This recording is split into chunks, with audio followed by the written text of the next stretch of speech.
ये पीएमटी 1995 का क्वेश्चन है। क्वेश्चन कह रहा है कि the oscillating electric and magnetic field vectors of electromagnetic waves are oriented along, 4 part हैं।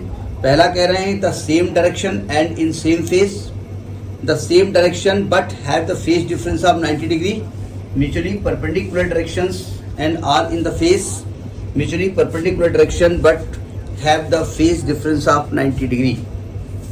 जिस स्टूडेंट ने इलेक्ट्रोमैग्नेटिक वेव को ध्यान से नहीं पढ़ा है उसके लिए क्वेश्चन बिल्कुल हुआ है भूत टाइप का। हम जानते हैं इलेक्ट्रोमैग्नेटिक वेव जो होती है उसमें इलेक्ट्रिक और मैग्नेटिक कंपोनेंट होते हैं, मालूम है। और इलेक्ट्रिक और मैग्नेटिक कंपोनेंट के जो ऑसिलेशंस होते हैं they are perpendicular to the direction of movement of wave.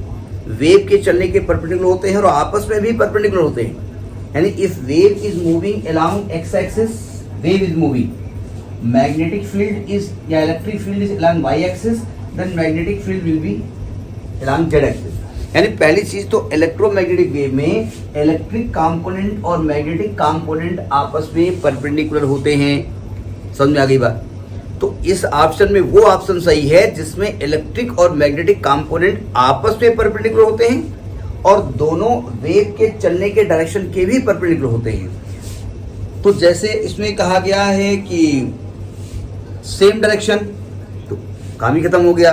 तो जहां सेम डायरेक्शन है वो काम खत्म हो गया, यानी म्यूचुअली परपेंडिकुलर होते हैं। दूसरी बात, जहां पर इलेक्ट्रिक फील्ड मैक्सिमम होता है वहां मैग्नेटिक फील्ड मैक्सिमम होता है, और जहां मैग्नेटिक फील्ड जीरो होता है वहां इलेक्ट्रिक फील्ड जीरो होता है। यानी दोनों सेम फेज में होते हैं, यानी both are in the perpendicular direction and both are in the same phase. कौन सा पार्ट इसमें आंसर दे रहा है?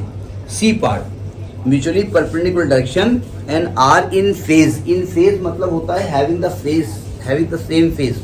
हैविंग द सेम फेज मतलब दोनों का चेहरा एक जैसा है, दोनों शीशा देखें क्या नाक है।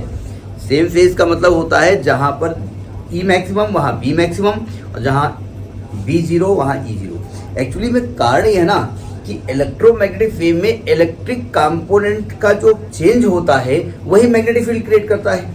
Rate of change of electric field generates magnetic field और rate of change of magnetic field change electric field. तो electric field magnetic field create करता है, magnetic field electric field create करता है। तो जहां पर इलेक्ट्रिक फील्ड मैक्सिमा होगा वहां मैग्नेटिक फील्ड भी होगा, यानी कि दोनों परपेंडिकुलर होंगे और दोनों सेम फेज में होंगे। समझ में आ गई बात? तो ये आपका पीएमटी 1995 का थ्योरेटिकल क्वेश्चन है, ध्यान रखिएगा, नोट करिए।